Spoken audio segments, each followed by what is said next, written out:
નમસ્કાર મિત્રો, સ્વાગત છે આપનું ડીટીવી ન્યૂઝમાં।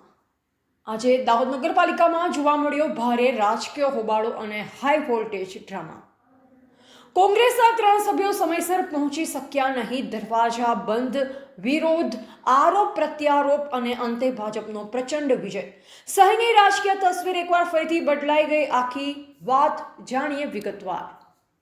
દાહોદ નગરપાલિકાના સભાખંડમાં પ્રાંત અધિકારી અને ચૂંટણી અધિકારી મિલિંદ દવેની અધ્યક્ષતામાં પ્રમુખ અને ઉપપ્રમુખ પદની ચૂંટણી યોજાઈ, પરંતુ ચૂંટણી શરૂ થાય તે પહેલા જ નાટક શરૂ થઈ ગયું। કોંગ્રેસના 3 કાઉન્સિલરો સમયસર સભાખંડમાં પહોંચી શક્યા ન હતા। નિર્ધારિત સમય પૂર્ણ થતા સભાખંડના દરવાજા બંધ કરી દેવામાં આવ્યા। કોંગ્રેસ સભ્યોને અંદર પ્રવેશ ન મળતા પાલિકા પરિસરમાં ભારે હોબાળો મચી ગયો। વિરોધ પ્રદર્શન, નારાબાજી અને તીવ્ર વિરોધ વચ્ચે કોંગ્રેસે આખી મતદાન પ્રક્રિયાનો બહિષ્કાર કરી દીધો। સૌને નમસ્કાર। આજરોજ પ્રમુખ અને ઉપપ્રમુખની ચૂંટણી કરવામાં આવી હતી।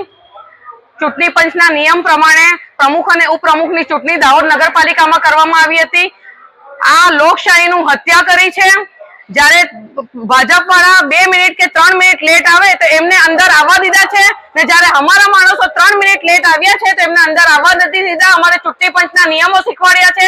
જ્યારે ઈવીએમ મશીન 1.5 કલાક બંધ થયું ત્યારે ચૂંટણી પંચના નિયમો હતા ક્યાં? ગણતરી વખતે જ્યારે 3 વાર ઈવીએમ મશીન બહાર જઈને પાછું આવ્યું છે ગણતરી કરવા માટે, ત્યારે ચૂંટણી પંચના નિયમ ક્યાં હતા? અમે એમને કોઓપરેટ કર્યું છે ચૂંટણી પંચને। આજે પણ પ્રમુખ અને ઉપપ્રમુખમાં જ્યારે નગરપાલિકાની ચૂંટણી કરવામાં આવી ત્યારે લોકશાહીની હત્યા કરવામાં આવી છે। દાહોદ નગરના લોકોએ ચૂંટાયેલી પાંખને લઈને આવ્યા છે નગરપાલિકા, અને જ્યારે અહીંયા બાજુ અમારા સાથે અન્યાય થયો છે અને આ અન્યાયને રોકવા માટે અમે લડીશું અને અમે લેટર આપ્યો છે કે આ ચૂંટણી ફરી થાય। Thank you.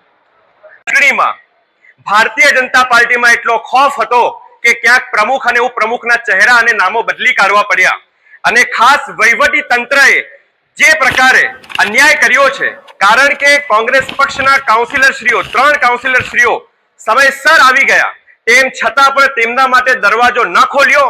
તો આના માટે ખાસ વાત કહેવી કે injustice is anywhere is threaten to justice everywhere. આ એક પ્રકારનો અન્યાય છે। આજ રોજની જે ચૂંટણી છે એ બિલકુલ ગેરબંધારણીય રીતે અનકોન્સ્ટિટ્યુશનલ વેમાં આચરવામાં આવી છે, કારણ કે આ કોઈ અન્ય લોકો નથી, આપણા સમાજના, આપણા દાહોદ શહેરના ચૂંટાયેલા કાઉન્સિલરશ્રીઓ છે કે જેમને બળજબરીપૂર્વક ગેરકાયદેસર રીતે, ગેરબંધારણીય રીતે આ ચૂંટણી પ્રક્રિયામાં ભાગ ન લેવા લીધો। દાહોદની જનતાએ વિચારવાનું છે કે આ વહીવટી તંત્ર અને હવે આ પ્રકારે જે બોડી બની છે નગરપાલિકામાં, એ જો કાઉન્સિલર મિત્રો સાથે આ પ્રકારનો અન્યાય કરે છે તો પ્રજા સાથે શું ન્યાય કરશે?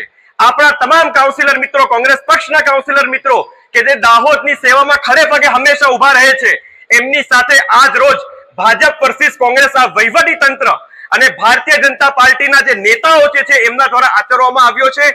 આ ચૂંટણીનો કોંગ્રેસ પક્ષે બહિષ્કાર કર્યો છે, અને કોંગ્રેસ પક્ષે આ ચૂંટણીમાંથી એક પ્રકારે જ્યારે આપણે સ્પષ્ટ શબ્દોમાં કહીએ કે આ પ્રકારની ગેરબંધારણીય ચૂંટણી નહીં થાય એવો સ્પષ્ટ પ્રકારનો હુંકાર ભરીને આ ચૂંટણીમાં ભાગ લીધો નથી।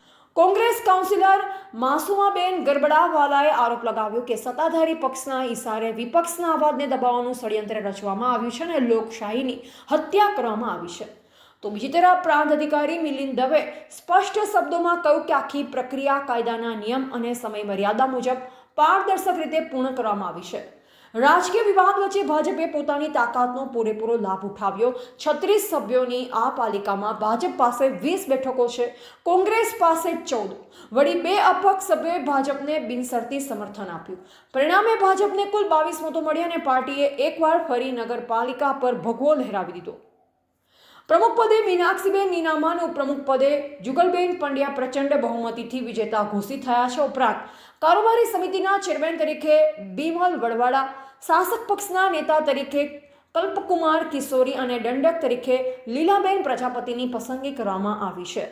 વિજય બાદ નવનિયુક્ત પ્રમુખ મીનાક્ષીબેન નીનામાએ કહ્યું, આ જીત જનતાના વિશ્વાસની જીત છે।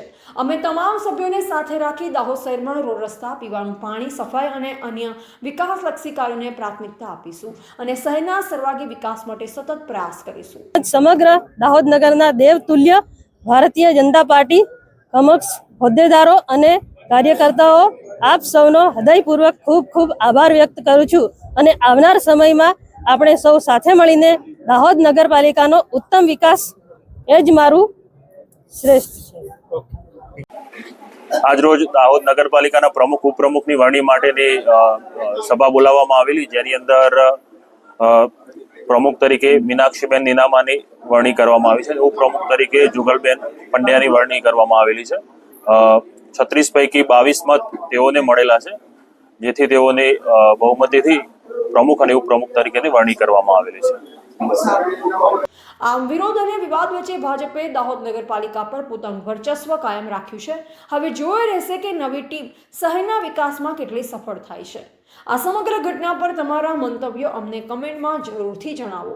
વધુ સમાચાર માટે DTV ન્યૂઝ સાથે જોડાયેલા રહો.